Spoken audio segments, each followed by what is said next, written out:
우리에게 주시는 하나님의 말씀은 느헤미야 10장 28절에서부터 39절까지 공부하겠습니다. 느헤미야 10장 28절에서 39절까지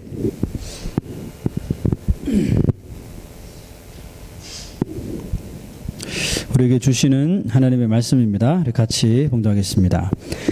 그 남은 백성과 제사장들과 레위 사람들과 문지기들과 노래하는 자들과 느디님 사람들과 및 이방 사람과 절규하고 하나님의 율법을 준행하는 모든 자와 그들의 아내와 그들의 자녀들 곧 지식과 총명이 있는 자들은 다 그들의 형제 귀족들을 따라 저주로 맹세하기를 우리가 하나님의 종 모세를 통하여 주신 하나님의 율법을 따라 우리 주 여호와의 모든 계명과 규례와 율례를 지켜 행하여 우리의 딸들을 이 땅 백성에게 주지 아니하고 우리의 아들들을 위하여 그들의 딸들을 데려오지 아니하며 혹시 이 땅 백성이 안식일에 물품이나 온갖 곡물을 가져다가 팔려고 할지라도 우리가 안식일이나 성일에는 그들에게서 사지 않겠고 일곱째 해마다 땅을 쉬게 하고 모든 빚을 탕감하리라 하였고 우리가 또 스스로 규례를 정하기를 해마다 각기 세겔의 3분의 1을 수납하여 하나님의 전을 위하여 쓰게 하되 곧 진설병과 항상 드리는 소제와 항상 드리는 번제와 안식일과 초하루와 정한 절기에 쓸 것과 성물과 이스라엘을 위하는 속죄제와 우리 하나님의 전의 모든 일을 위하여 쓰게 하였고 또 우리 제사장들과 레위 사람들과 백성들이 제비 뽑아 각기 종족대로 해마다 정한 시기에 나무를 우리 하나님의 전에 바쳐 율법에 기록한 대로 우리 하나님 여호와의 제단에 사르게 하였고 해마다 우리 토지 소산의 만물과 각종 과목의 첫 열매를 여호와의 전에 드리기로 하였고 또 우리의 맏아들들과 가축의 처음 난 것과 소와 양의 처음 난 것을 율법에 기록된 대로 우리 하나님의 전으로 가져다가 우리 하나님의 전에서 섬기는 제사장들에게 주고 또 처음 익은 미레가루와 거제물과 각종 과목의 열매와 새 포도주와 기름을 제사장들에게로 가져다가 우리 하나님의 전에 여러 방에 두고 또 우리 산물의 11조를 레위 사람들에게 주리라 하였나니 이 레위 사람들은 우리의 모든 성읍에서 산물의 11조를 받는 자임이며 레위 사람들이 11조를 받을 때에는 아론의 자손 제사장 한 사람이 함께 있을 것이요 레위 사람들은 그 11조의 10분의 1을 가져다가 우리 하나님의 전 곳간의 여러 방에 두되 곧 이스라엘 자손과 레위 자손이 거제로 드린 곡식과 새 포도주와 기름을 가져다가 성소의 그릇들을 두는 골방 곧 섬기는 제사장들과 문지기들과 노래하는 자들이 있는 골방에 둘 것이라. 그리하여 우리가 우리 하나님의 전을 버려두지 아니하리라. 아멘. 1919년 3월 1일 뭐 다 아시겠죠? 한국 역사에 길이 남을 만한 사건이 발생했습니다. 그것은 일본에게 나라를 빼앗긴 우리 한국 국민들이 좀 자국의 독립을 호소하며 벌였던 대한독립 만세 운동이었습니다. 이 운동이 파고다 공원에서 이제 선언문을 낭송하면서 시작되었죠. 이 운동이 전국적으로 이렇게 번지게 만든 그 두 가지 요소를 살펴보자면 첫 번째는 그림 한번 볼까요? 네, 첫 번째는 누굽니까?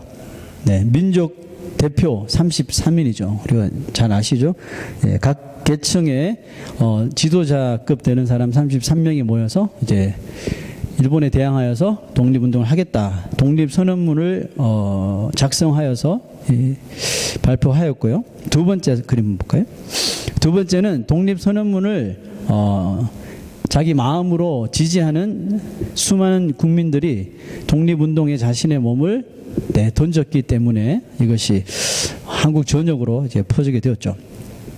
오늘 본문에도 마치 독립선언문에 이름을 남긴 33인의 민족 대표들처럼 이 유다 자손들 가운데 대표적인 사람, 오늘 읽지는 않았지만 10장 1절에서 27절에 나오는 사람 이름 84명입니다.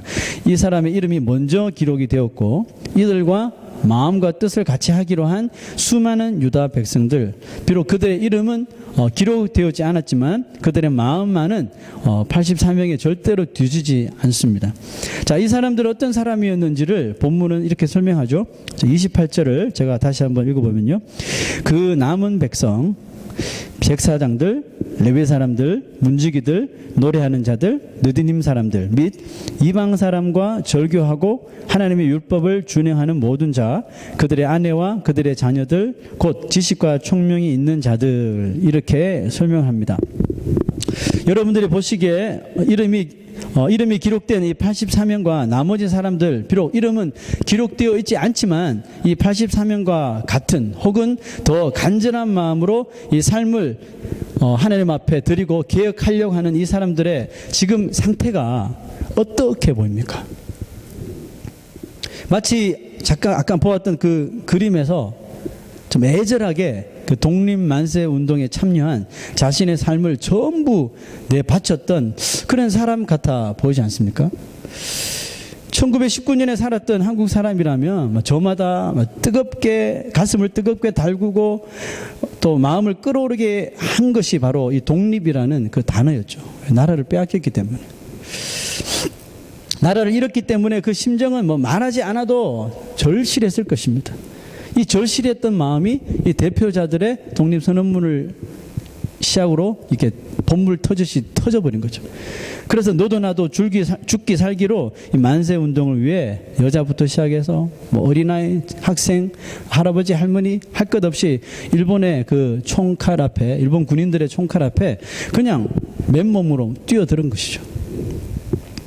자신은 한국 사람이라고, 나는 한국말을 하는 한국 사람이며 하나님께서 세워주신 이 나라에서 한국 사람으로 떳떳하게 살아가야 할 권리와 자유가 있다는 것을 그냥 말이 아니라 뛰쳐나와서 온몸으로 삶을 통해서 증명하려고 한 것입니다. 그리고 자신들의 몸은 찢겨지고 망가질지라도 또 피를 흘려 죽음을 당할지라도 자기 후손들에게는 대한민국이라는 땅에서 가슴 당당하게 펴고 한국인이라는 이름으로 살게 해주고 싶은 그 간절한 그 갈망이 이 사람들에게, 우리 국민들에게 있었기 때문이었죠. 유다 백성들이 바벨론 포로에서 돌아옵니다. 성전을 짓고 무너진 성벽을 재건하면서 깨달은 것이 하나 있어요. 그게 뭡니까? 우리끼리로서는 안 되는구나. 우리만으로는 안 되는구나. 하나님 없이는, 하나님이 아니면 아무것도 할 수 없구나. 이것을 그들이 뼈저리게 깨달은 겁니다. 유다 백성들이 이것을 깨닫고 시작한 것이 뭐예요? 자신의 삶을 정리하는 것이었어요. 마치 새 집으로 이사 들어갈 때 물건들을 다 정리하잖아요. 그라지 세일도 하면서 정리해서 버려야 할 것과 버리지 말아야 할 것들을 잘 구분해서 가지고 들어가듯이 오늘 본문에 이름을 남긴 사람들은 무엇을 하였습니까? 오늘 읽진 않았지만 느헤미야 9장 38절, 10장 1절 바로 앞에 있는 구절 보시면 우리가 이 모든 일로 말미암아 이제 견고한 언약을 세워 기록하고 우리의 방백들과 레위 사람들과 제사장들이 다 임봉하나이다 라고 했습니다. 어떤 약속이라고요? 절대로 깨어지지 않을 것. 견고한 언약을 세워서 그 이름들을 다 실해 버리겠다라고 이렇게 말했습니다. 그리고 그 이름이 기록되어 있지 않은 나머지 사람들, 그 남은 사람들은 지위, 고하, 성별을 막론하고 무엇을 했나요? 10장 29절 보십시다. 10장 29절 보니까 다 그들의 형제 귀족들을 따라 저주로 맹세하기를 그랬습니다. 자, 이 사람들은 한술 더 떠서 저주로 맹세했대요. 저주로 맹세했다는 뜻이 뭡니까? 내가 만약에 이 언약을 지키지 않으면 하나님 앞에 저주를 받아도 마땅하겠다는, 어떻게 보면 더 철저하고 더 절실한 그런 이 약속을 하나님 앞에 드리는 모습을 볼 수가 있습니다. 이름이 기록된 사람이나 그렇지 않은 사람이나 지금 하나같이 뭐예요? 엄청 심각하다는 거죠. 뭐가 심각하다는 것입니까? 성벽을 다 쌓아놓고 성문도 다 달고 이제 외부의 침입도 막고 이제 좀 두 발 뻗고 좀 편안히 살 수 있는 기회가 됐는데 왜 갑자기 심란해지고 왜 심각해진 것입니까? 하나님의 말씀을 읽고 보니까 우리 조상들부터 잘못했던 내용들, 또 내가 바벨론 포로에서 이쪽으로 넘어와서 살아오면서 말씀대로 살지 못했던 그런 내용들이 이제 막 이 말씀을 읽는 동안에 기억나면서 우리가 보았죠, 그죠? 회개하게 되고 금식하게 되고 선포하게 되고, 그러니까 내가 지금까지 어떻게 살고 있었는지, 내가 앞으로 어떻게 살아야 할지에 대하여서 이 유다 백성들이 심각하게 지금 생각을 하고 있는 것입니다. 여기 계신 성도들 가운데 하나님께서 주신 인생을 그냥 뭐 하루 살이 살듯이 뭐 대충 살고 될 대로 되라 하면서 사는 사람은 이곳에 아무도 없을 것입니다. 그죠? 그러나 자신의 인생 전체를 whole life를 하나님의 시선에 비추어서 심각하게 생각하면서 과거의 내 삶이나 현재의 삶이나 미래의 내 삶에 대해서 정말 하나님의 그 말씀에 비추어서 하나님의 시선에 비추어서 심각하게 고민하고 생각하면서 사는 사람은 얼마나 될지 솔직하게 궁금합니다. 지금 이 유다 백성들은 그저 어떤 분위기에 들떠서 제가 하니까 나도 하자 이런 분위기에 들떠서 이런 견고한 언약과 저주 맹세를 한 것이 아닙니다. 생각하고 또 생각해보고 심각하고 고민해보고 또 고민해서 결론을 내린 거예요. 하나님 앞에서 생명 바쳐 결단하고 이제 무조건적으로 지키겠다는 약속을 하나님 앞에 한 거예요. No God, no life. 하나님 없이는 내 삶이 없다고 장담한 겁니다. 우리가 구장을 통해서 다 보았지 않습니까? 그들의 조상은 하나님의 은혜로 그 노예로 살던 애굽에서 기적적으로 나와서 자유함을 얻었음에도 불구하고 하나님을 섬기지 아니하고 악을 행하며 무엇보다도 주의 명령을 지키며 살지 못해서 이것이 후손들에게도 증가되고 후손들도 결국 하나님의 명령에 불순종하는 삶을 살아서 자기 나라 자기 땅 놔두고 이 바벨론 포로로 끌려가는 치욕적인 일을 당하게 되죠. 그러나 그곳에서 끝나지 않고 그들이 그 포로 생활 속에서 하나님을 부르짖고 울면서 찾았을 적에 하나님께서는 찾아와 주셔서 하나님의 은총으로 바벨론 포로의 삶에서 3번 돌아오게 하셨어요. 3번 끌려갔지만 3번 돌아오게 하셨어요. 3번 고난을 받았지만 3번 은혜로 갚아주셨어요. 여러분, 고난 받는다고 너무 두려워하지 마세요. 고난 가운데 하나님을 찾고 회개하고 주의 말씀에 따라 살려면 받은 고난 그대로 은혜로 다 갚아주시는 것이 우리 하나님이십니다.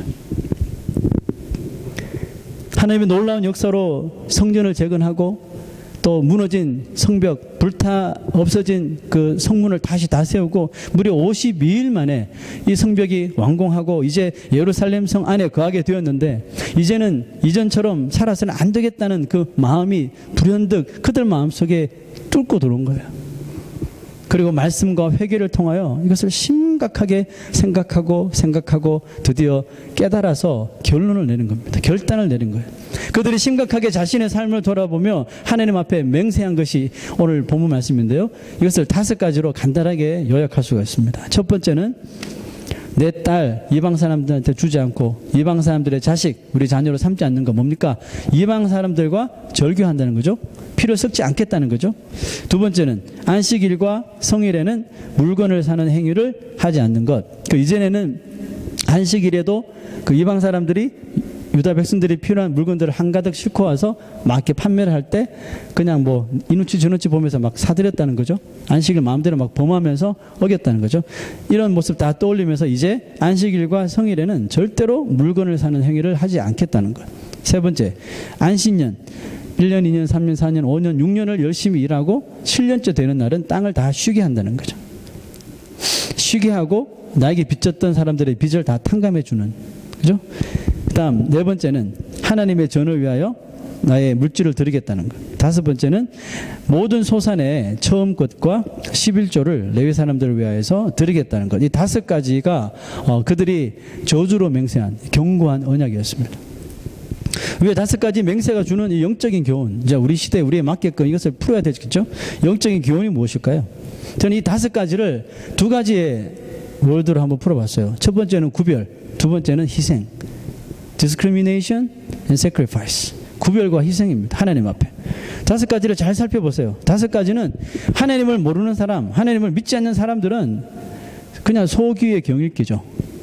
전혀 알지 못하는 것입니다. 그러나 하나님을 믿는 유다 백성들은 조상 때부터 할아버지, 아버지 때부터 귀가 따갑도록 듣고 또 들었던 말씀이에요.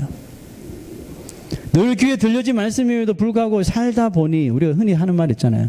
살다 보니 현실은 그렇지 않더라 하면서 이것 섞여지고 저것 섞여지고 하면서 슬며시 다 타협할 건 타협하고 손잡을 건 손잡고 좋은 게 좋은 거지 하면서 혹은 가슴에 찔림이 있음에도 불구하고 한 번, 두 번 이것을 외면하다 보니까 더 이상 찔리지도 않아요. 마음에 찔림도 없어요.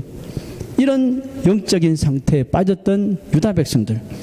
하지만 에스라를 통하여서 영적 부흥이 일어나고 주의 말씀이 선포될 때 그들 마음에 정말 칼로 찌르는 듯한 회개의 역사가 막 일어나죠.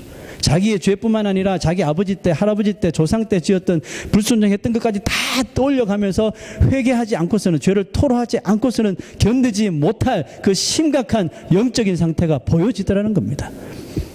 그래서 그들이 그동안 파묻어 두었고 외면했던, 불순종했던 모든 죄악들의 삶을 다 끄집어내어서 회개하고 구별하지 못했던 삶들을 하나 둘 구별하겠다는 그 결단, 다짐이 일어나게 된 것입니다.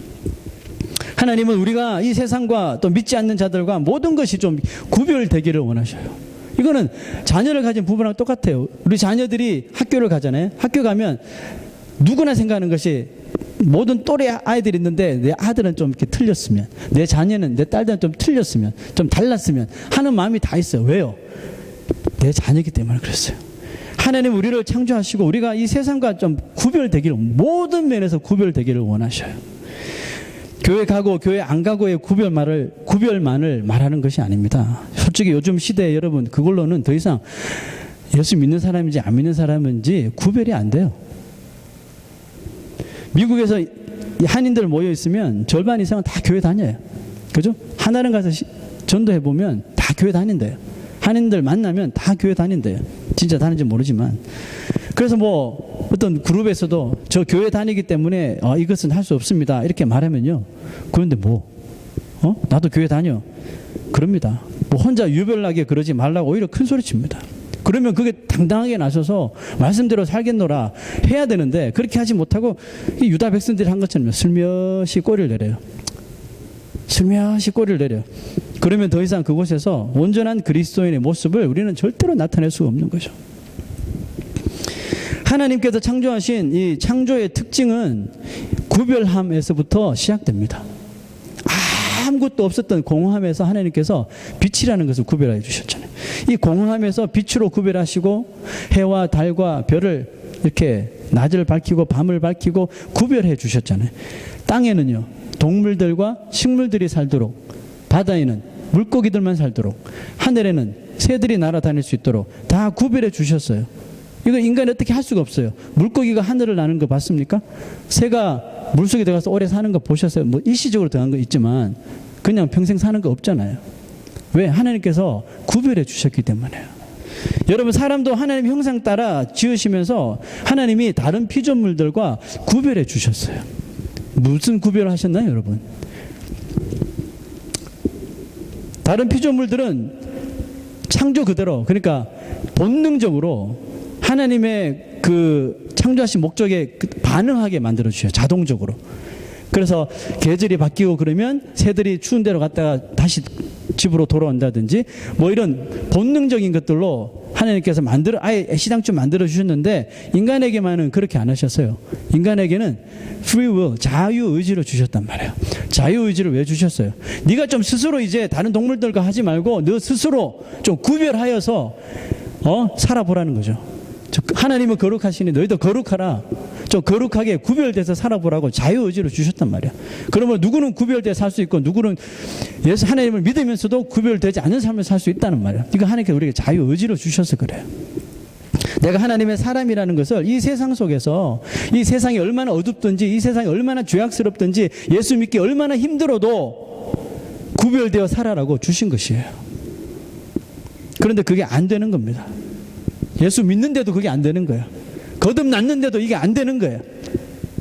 여전히 우리는 죄에 빠질 수밖에 없는 죄의 본성을 가지고 있는, 원죄의 문제를 해결했음에도 불구하고 여전히 자범죄를 지을 수 있는 죄에 노출되어 있는 인생들이기 때문에 그래요. 그래서 구별되지 못하고 죄를 짓고 살아가자 하나님께서 우리에게 뭘 주셨어요? 하나님께서 그래? 그렇게 힘드니? 그럼 내가 더 너희들을 구별하기 쉽게 해줄게 해서 우리에게 말씀을 주셨잖아요. 이 말씀을 주셨단 말이에요. 거기에 내 뜻이 다 담겨져 있으니까 그걸 통해서 좀 구별되어 살아라고 주셨단 말이에요. 눈으로 하나님이 안 보이니까 눈으로 볼 수 있게 이 말씀을 주셨다는, 문자적으로 우리에게 말씀을 주셨다니까요. 이제는 우리가 이 말씀을 통해서 구별된 삶을 살 수 있도록 배려해 주셨으니까 거기에 감사하면서 이 말씀에 의거하여서 살아야 되겠죠. 교회 다니는 것만으로 구별이 안 되는 세상에 여러분 우리가 살고 있습니다. 말씀에 합당한 삶을 살지 않으면 도저히 이 세상 속에서는 이 분간이 안 되는, 구별이 안 되는 여러분 세상에 우리가 살아가고 있어요. 우리 다음 세대는요 더 하겠죠. 그러면 이 시대에 지금 우리가 해야 될 것이 뭘까요? 그 독립운동을 위해서 내 후손들에게만큼은 이 대한민국 땅을 물려주기 위해서 자기를 다 맨몸을 던졌던 그 1세대처럼 우리가 살아야 되지 않을까요? 끝까지 우리가 말씀대로 이 세상 속에서 구별되어 살지 못하면 마지막 날에 하나님의 손에 양이 아닌 염소로 구별되어 버리는 마지막 날에 슬퍼 이를 가는 그런 치욕을 맛볼 수 있다는 것을 우리가 명심해야 합니다. 두 번째로 우리가 볼 수 있는 것은 희생입니다. sacrifice. 공교롭게도 이 5가지 맹세 중에 4가지는 다 물질에 관한 내용이에요. 읽으면서 우리가 다 생각하셨을 거예요. 물질에 관한 내용입니다. 그리고 무엇보다 하나님이 명령하신 대로 물질을 사용하면 지금 이 4가지 맹세한 대로 우리가 물질을 그 백성들이 다 이렇게 살게 되면 삶이 엄청나게 힘들어질 것 같은 예감이 들죠. 오늘 말씀 보니까 뭐 드려야 할 게 너무 많아요. 그죠?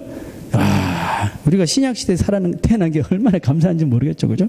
이때 태어났으면 보세요. 항상 드리는 소재, 항상 드리는 번제, 안식일 초하루 정한 절기에 쓸 것, 성물 이스라 속죄제 엄청납니다. 안식일에 물건 사지 않으면 쉽게 얘기해서 주일에 우리가 장도 보고 주일날 왜 토요일까지 일하니까 시간도 없고 밤늦게까지 일하니까 뭐 이해해요. 안식일에 만약에 물건 사지 않으면 다 평일에 우리가 구입해야 되니까 일하고 힘든데 피곤해질 것 같죠. 뭐 이런 문제예요. 쉽게 이야기하면. 안식년은 6년 동안 열심히 땅 파고 일했는데 7년째 되는 날 곡괭이 내려놓고 땅도 쉬고 나도 쉬고 다 쉬는 겁니다. 1년 동안. 그게 안식년이에요. 그냥 땅을 쉬게 해주는 거예요. 땅이 쉬면 당연히 열매가 없잖아요. 열매가 없으면 먹을 거 없어서 걱정될 것 같은데, 보릿고개를 살아야 될 것 같은데, 이런 염려. 다 지금 하나님께 맹세하는 그 내용들이 다 이걸 그대로 행하면 다 진짜 먹고 살기 힘들어지는 거예요. 4번째, 5번째 맹세는 더 심해요. 뭡니까? 이거는 이제는 대놓고 자기가 얻은 물질을 하나님의 성전에 다 바치는 거예요.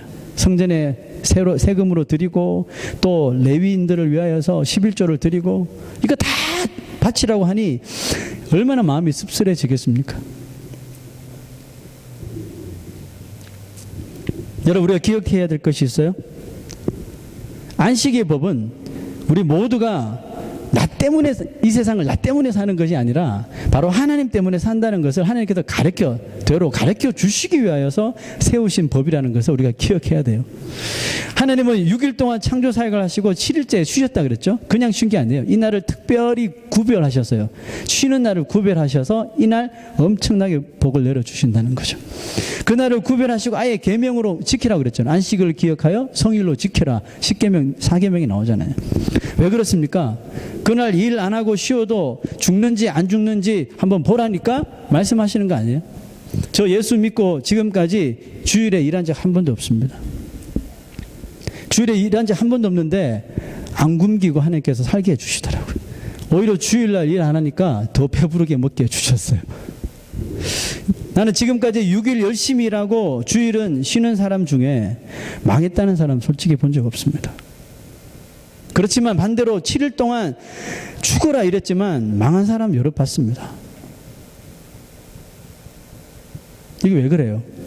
우리 인간적인 계산으로 보면 6일 동안 일하고 하루 쉬는 거랑 주말 피크에 주일까지 열심히 일하는 사람, 7일을 그냥 풀로 일하는 사람이 분명히 더 많은 수익을 얻을 것 같은데 망하더라는 것입니다. 그게 왜 그래요?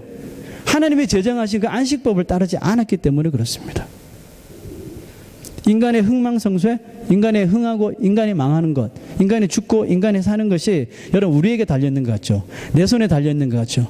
내가 줄도 쉬지 않고 열심히 일하고 할 때 하나님께서 내 마음을 보살아도 내가 땀 흘릴 만큼 수익을 얻겠지 생각하죠. 내가 열심히 나의 이 건강을 위해서 열심히 운동하고 건강한 거 먹고 다 그렇게 해야 되죠. 그렇지만 너무 거기에 대해서 우리가 매달려서 산다고 해서 우리가 우리의 수명을 길게 늘릴 것 같나요? 아니에요, 여러분. 인간의 흥망성쇠, 인간의 죽고 사는 문제는 우리한테 있는 것이 아니에요. 하나님의 손에 달려 있다는 겁니다. 그러니까 우리 하나님께서 제정해 주신 그 룰을 따라야죠. 정확하게 이것을 알게 해 주시기 위해서 우리에게 이 안식법을 만들어 주셨다니까요. 안식법을 잘 지켜보세요. 주일은 제가 늘 이야기하잖아요. 한번 주일만큼은 무슨 일이 있어도 지켜보세요. 저는 절대로 후회하지 않습니다. 절대로 망하지 않습니다. 주일을 좀 주일답게 한번 생명처럼 여기서 지켜보십시오. 내 주인이 물질이 아니고 하나님이시라는 것을 분명히 깨닫게 해주십니다. 그러나 우리가 주일을 자신을 위해 살아가면 갈수록 자신이 모든 삶의 주인인 것처럼 착각하게 된다니까요. 나 자신이 내 삶의 주인이 될 때, 물질의 주인이 나 자신이 될 때 그 인생의 끝은 걷잡을 수 없이 저 바닥으로 나락으로 떨어지게 됩니다. 성경이 이게 증명하잖아요. 부자와 나사로 보세요. 부자와 나사로 보세요. 누가 구원받았나요? 7일을 쉬지 않고 열심히 일했던 부자, 지옥 갔잖아요. 예수님께 나온 부자 청년 보세요.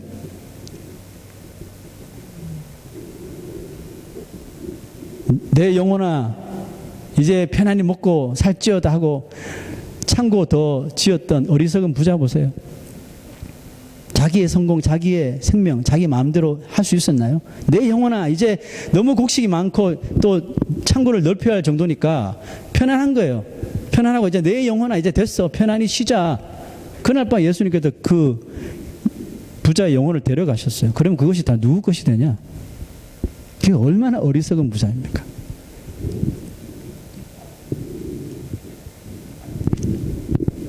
그러나 모든 사람들의 돈을 자기 돈인 양 알았던 그 삭개오, 세리장이었던 텍스 컬렉터였던 삭개오, 그 예수님을 만나기 전까지는 안식일로 뭐가 없었죠.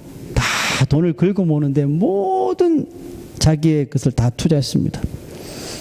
부자 삭개오가 예수님을 만나고 더 이상 물질의 주인이 내가 아니구나. 난 지금까지 난 줄 알았는데 내가 머리 굴려서 내가 다 끌어모은 건 이거 내 건지 알았는데 주님 만나니까 이 물질의 주인이 내가 아니고 이제 봤더니 하나님이구나. 요거를 딱 인정하고 자기 자신이 이제 나는 이 물질의 주인이 아니야. 이걸 딱 거절해 버렸을 적에 무슨 일이 벌어졌습니까? 막 나누어지는 일이 벌어졌죠. 그죠?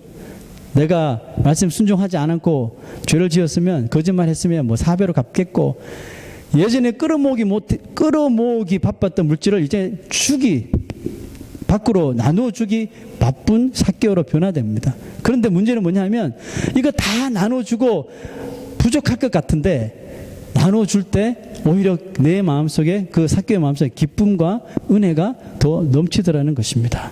여러분 이게 뭐예요? 나의 물질을 희생하면서 하나님께 주시는 기쁨과 은혜라는 것입니다. 유다 백성들이 왜 성전을 위하여 물질을 내고 왜 11조를 내었습니까? 10장 마지막 끝절 39절 맨 끝에 구절에 보면 이렇게 기록하고 있습니다. 우리가 우리 하나님의 전을 버려두지 아니하리라. 우리가 우리 하나님의 전을 나 몰라라 이제 버려두지 아니하리라. 이런 말 했어요. 그 당시 백성들이 낸 예물과 또 11조를 통해서 성전이 유지된 겁니다. 성전이 유지되고 제사장들, 레위인들 이런 사람은 분깃이 없어요. 그 백성들이 낸 이 헌물과 또 이 11조를 통해서 이 레위인들이 살아갈 수가 있게 되었다는 겁니다. 지금도 다르지 않다고 생각해요. 여러분 우리가 드리는 이 헌금을 또 우리가 드리는 이 11조를 통하여서 그것으로 교회는 하나님의 뜻에 맞게 유익하게 잘 유지되고 사용되어져야 하는 것입니다. 또 그렇게 되고 있고요.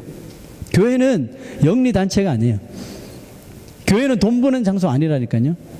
교회가 재정이 약하고 렌트비 낼 정도 그것도 없으니까 자꾸 생각하는 거예요.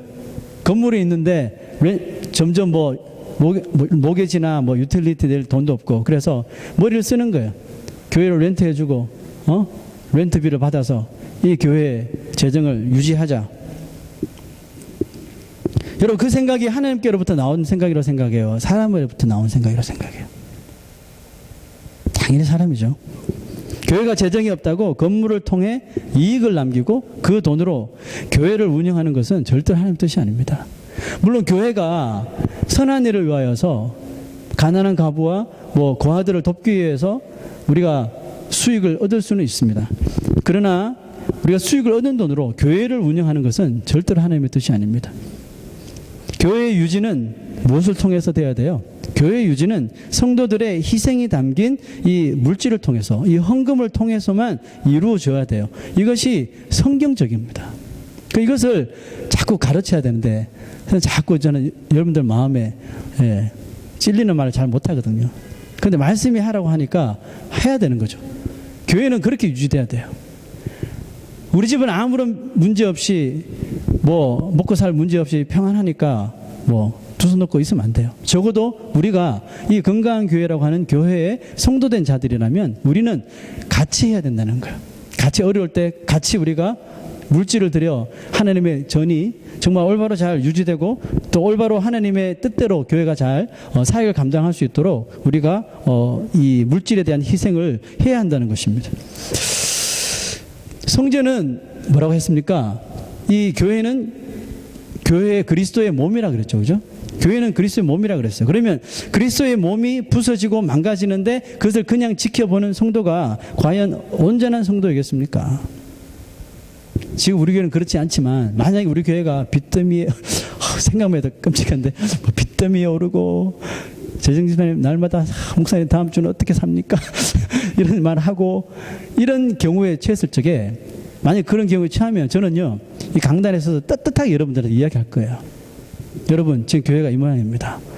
여러분 지갑을 여세요. 우리 교회를 살립시다. 교회를 유지시키십시다. 이야기할 거예요. 왜 이야기합니까? 그리스도의 몸인 이 성전이 지금 세상에 팔려가게 되고 넘어가게 되고 그 물질 없어가지고 유지를 못하게 된 상황이니까 그리스도의 몸이 이렇게 아픈데 어떻게 지체인 우리가 가만히 있을 수가 있어요? 발벗고 나서야죠. 왜냐하면 이것이 여러분 바로 은혜를 입은 성도의 책임이고 의무이기 때문에 그래요. 그렇다고 여러분 주님께서 내 몸을 가꾸는데 수백만 달러 수백억 투자하라고 말씀하지 않습니다. 여러분 오늘 읽진 않았지만 10장 1절에 견고한 언약을 세운 사람들의 명단이 나오는데 이 명단에 제일 먼저 기록된 사람의 이름이 있어요. 누굽니까? 10장 1절을 보면 그 임봉한 자는 하가랴의 아들 총독 느헤미야였습니다. 자, 느헤미야의 주인공이 느헤미야가 제일 먼저 이름이 기록되어 있습니다. 느헤미야가 누굽니까? 우리 1장에서 봤잖아요. 페르시아에서 바벨론으로 끌려갔는데 바벨론이라는 나라를 페르시아가 정복했죠. 그죠? 그래서 페르시아 왕 아닥사스다 왕이 가장 신임하는 술 맡은 관원장이었어요. 그러니까 왕과 아주 가까운 위치에 있는 미래가 보장된 사람이었죠. 그죠? 그렇게 세상의 것들 아무런 걱정 없이 살아갈 수 있는 자리에 있었던 사람입니다. 그런데 이 느헤미야가 어느 날 불현듯 자기 조국이 생각이 나고 예루살렘이 생각이 나고 한 번에 가보지는 않았지만 그것이 생각이 나서 묻죠. 어떻게 됐냐고. 그랬더니 동생 하나니가 와서 다 예루살렘 성벽이 다 무너지고 거기에 사는 백성들은 진짜 비참하게 살고 성문도 다 불타 없어졌다. 이 말을 듣기 시작합니다. 불타 없어진 조국의 성벽을 재건하기 위해서 이 술 맡은 관원장이었던 느헤미야가 이거 다 바닥에 내려놓고 예루살렘으로 돌아온 것입니다. 아마 주위에서 이해할 수 없다는 듯이 말한 사람들이 굉장히 많았을 것 같아요. 굳이 네가 아니라도 할 사람 많어. 왜 네가 가야 돼? 가면 생고생해야 하고 잘못하면 죽을 수도 있는 그 험난한 삶을 왜 그가 떠나야만 했는지 여전히 이해하지 못하는 사람들로 수두룩했을 거예요. 그럼에도 불구하고 느헤미야는 그 미래가 보장된 술 맡은 관원장의 그 직분을 내려놓습니다. 그런 편안한 길을 뒤로 하고 황무지로 남아있는 잿더미로 남아있는 예루살렘으로 돌아오는 거예요. 왜 그랬을까요, 여러분? 이유는 단 한 가지예요.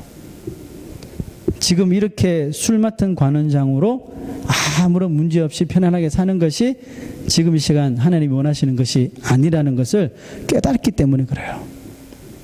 깨달았기 때문에 이 행동을 옮긴 거예요. 그래서 술관원장의 자리에서 내려옵니다. 내려와서 황무지와 같은 예루살렘 성으로 돌아간 거예요. 여러분, 성경에서 예루살렘 그러면 그냥 이스라엘의 한 지명만 이야기하는 거 아니에요. 시온성, 예루살렘 그러면 다 하나님의 나라를 떠올리시면 돼요. 예루살렘 성은 영적으로 하나님의 나라를 의미한다면, 그러므로 느헤미야가 찾아온 것은 뭐예요? 하나님의 나라를 위하여 자기의 인간적인 이런 편안함, 안락함, 물질, 시간, 젊음, 이 땀을, 또 자기의 달란트, 이 모든 것들을 다 희생한 거죠. 어느 목사님의 말에 이런 글이 있더라고요. 당시 사람들이 보기에는 느헤미야가 어리석어 보였을지 모릅니다. 그러나 느헤미야는 저들이 생각하는 것처럼 어리석은 사람이 아니었습니다. 술 맡은 관원장 느헤미야와 그 모든 것을 다 버리고 많은 어려움과 위험 속에서도 예루살렘 성을 다시 수축한 사람 느헤미야는 이름은 같지만 하나님이 보시기에 하늘과 땅만큼의 큰 차이가 있다는 사실을 우리는 명심해야 됩니다. 가슴이 쳐지더라고요. 그렇지, 같은 이름이라고 똑같은 게 아니구나. 우리 인간으로 눈에 보기에는 술 맡은 관원장으로 사는 것이 내 평생의 소원이고, 그렇게 아무런 문제없이 떵떵거리며 사는 것이 인생의 소망일 것 같은데, 하나님의 시선에, 하나님 눈에 보시기에는 그게 아니라는 거였어요. 술 맡은 관원장 느헤미야가 아니라 무너진 예루살렘 성벽을 자기의 힘으로 다시 짓겠다고 하나님 나라를 위하여 다시 돌아간 느헤미야를 더 기쁘게 여기시고 받으신다는 것입니다. 많은 사람들이 술 맡은 관원장 느헤미야로 인생을 살아갑니다. 예수 믿는 자들도 마찬가지예요. 술 맡은 관원장 느헤미야로 살아가고, 지금 우리들도 마찬가지 아닐까요? 하나님이 자기에게 주신 귀한 기회들을 하나님께서 얼마나 우리에게 많이 주셨는데, 말씀을 통해서 말씀하여 주시고, 늘 우리에게 말씀을 통해서 알려주시고, 그 기회를 놓치지 마, 그 기회를 놓치지 마, 구별될 수 있는 기회 놓치지 마, 희생할 수 있는, 헌신할 수 있는 기회 놓치지 마, 계속해서 우리에게 말씀하는 거 아니에요? 그럼에도 불구하고 얼마든지 우리가 이 하나님의 나라를 위하여 나의 삶을 구별하고 희생하며 헌신할 수 있는 기회가 무궁무진하게 주어짐에도 불구하고 선뜻 그 일에 뛰어들려고 하지 않는 거예요. 왜? 술 맡은 관원장, 이게 너무 좋으니까 내려놓지 못하는 거예요. 여러분, 하나님 나라에 술 맡은 관원장이라는 이름은 아무런 소용이 없다는 거 아시죠? 아무리 이 세상에서 떵떵거리고 부자의 삶을 살아고 밀레니어의 삶을 살아도 우리의 이름만 가지 그 앞에 수식어는 붙지 않습니다. 오히려 그 부자로서 온갖 부를 누리고 하나님을 외면했던 성경에 나온 부자들은 다 어리석은 다 이렇게 나오잖아요. 성공한 자가 없어요. 하나님 나라의 술 맡은 관원장은 이런 타이틀은 아무런 소용이 없다는 것을 느헤미야가 술 맡은 관원장으로 살면서 느꼈다는 거예요. 어느 날 갑자기 막 자기가 예루살렘으로 파견을 받아서 가서 가기 싫은데 억지로 파견받아서 해서 그런 게 아니라 술가는 관원장으로 편안하게 살다가 느낀 거예요. 깨달은 거예요. 깨닫고 끝난 것이 아니라 그 자리에서 내가 하나님 나라를 위해서 내가 이렇게 살면 안 되겠네 하고 그것을 탁 그냥 사표 쓰고 온 겁니다. 예루살렘 성으로. 구별된 거예요. 구별. 세상과의 구별을 자초한 거예요. 그리고 자기의 물질, 자기의 시간, 모든 것들을 다 희생한 것입니다. 그는 예루살렘으로 돌아왔고 이제 견고한 언약에 자신의 이름을 제일 먼저 그냥 딱 기록하고 봉해버렸어요. 절대로 깨어지지 않을 것이라고. 느헤미야는 영원토록 자신의 이름이 하나님의 나라를 위하여 삶을 드린 이름으로 영원히 인봉되기를, 인쳐지기를 원했던 것입니다. 왜? 이 이름이 술 맡은 관원장 느헤미야라는 이름보다 훨씬 수천 배 수만 배 가치 있는 이름이기 때문에 그 길을 택한 것입니다. 마지막 그림 한번 보여줄까요? 똑같은 사진이지만 두 사진을 한번 오버랩해서 봅시다. 3.1 독립 만세 운동이 불씨가 되어서, 그죠? 불씨가 되어서 한국 민족들은 소망을 가지게 되었어요. 이 독립이라고 하는 소망을 자기들도 뭐 탱크가 있습니까? 칼이 있습니까? 총이 있습니까? 뭐 무기 없는데 면문밖에 없는데도 불구하고 소망을 가졌어요. 왜? 민족 대표들이 모여서 우리 독립할 수 있다는 소망을 불어줬거든요. 그 모든 백성들이 한 마음이 되어서 독립할 수 있다는 소망을 가지고 달려드는 거예요. 그리고 수많은 사람들이 그 총과 칼에 희생되었지만 결국은 후손들에게 독립된 나라를 물려줬잖아요. 그 우리도 지금 대한민국 사람이 된 거잖아요. 이 우리의 조상들이 왜 그렇게 했나요? 오늘 말씀과 좀 일맥상통하지 않나요? 우리나라가 힘이 없어서 일본이라는 나라에 지금 식민지가 되어서 한국말도 못 써, 일본말 배워야 돼. 한국 이름도 못 써, 일본 이름 써야 돼. 일본 문화 따라야 돼. 한국 것이 다 사라진 이때에 일본 것과 일본이라는 나라와 구별되기 위해서, 그죠? 구별되기 위해서 목숨 걸고 자기를 희생하면서 싸웠다는 거예요. 구별되기 위해서. 지금 내 시대에 이걸 구별해 놓지 않으면 내 그 다음 세대는 완전히 사라지겠구나. 이거 아니에요? 지금 자기 자신은 잠깐 희생하고 설마 죽임을 당하더라도 내 후손에게 좀 구별된 나라에서 살게 해주기 위한 우리 조상들의 그런 희생하는 마음이 있었기 때문에 독립이 된 겁니다. 자신들의 후손에게 구별된 나라를 물려주기 위해서 목숨도 아끼지 않고 그 칼, 총 앞에 달려든 것입니다. 여러분이 그토록 사랑하시는 우리 하나님이 우리들에게 기대하시고 바라시는 그 삶도 이 세상 가운데서 제발, 이 세상 가운데 제발 좀 구별되라는 거 아니에요? 너희들 이렇게 살아라고 내 아들 보내준 거 아니야. 너희들 이렇게 살아라고 내가 십자가에 죽은 거 아니야. 이거 아니에요? 구별되기를 원하시고 좀 움켜쥐려고 하지 말고 좀 희생하라고. 예? 물질도 좀 희생하시고 자기 가진 은사, 달란트도 좀 희생하시고 그 다 가지고 가서 뭐 하시려고요? 하나님 앞에 서면 아무 필요 없어요. 그거 다 불타 없어지는 거예요. 공력은 사라진다 그래요. 불타 사라진다 그랬잖아요. 믿음으로 행한 그것만 남는다 그랬잖아요. 그럼 여러분 한 살이라도 더 젊었을 적에 더 건강할 때 하셔야죠. 좀 구별되고 희생되어지는 삶을 사십시오. 예수 믿는 것만 가지고 이 세상에 그리스도인으로 구별되는 세상이 이제 지났습니다, 여러분. 그런 것으로는 명함을 내놓지 못해요. 우리가 이 어려운 세대 가운데 구별될 수 있는 방법은 하나님께서 하나님의 뜻을 정해놓으신 말씀 그대로 하나하나 어떤 순간에서도 참 심각하게 생각해서 구별된 삶을 살려고 하는 그 모습 가장 가치 있게 여기신다는 것을 기억하시길 바랍니다. 여러분은 어떤 이름으로 하나님의 역사책에 기록되어지길 원하십니까? 그저 편안하고 안락한 삶이 보장되는 술 맡은 관원장의 이름으로 이 세상에 남기 원하십니까? 아니면 하나님의 나라를 위하여 구별되는 삶을 위하여 견고한 언약에 자신의 이름을 느헤미야처럼 임봉하고 주님을 위해 나의 삶을 희생하기를 원하십니까?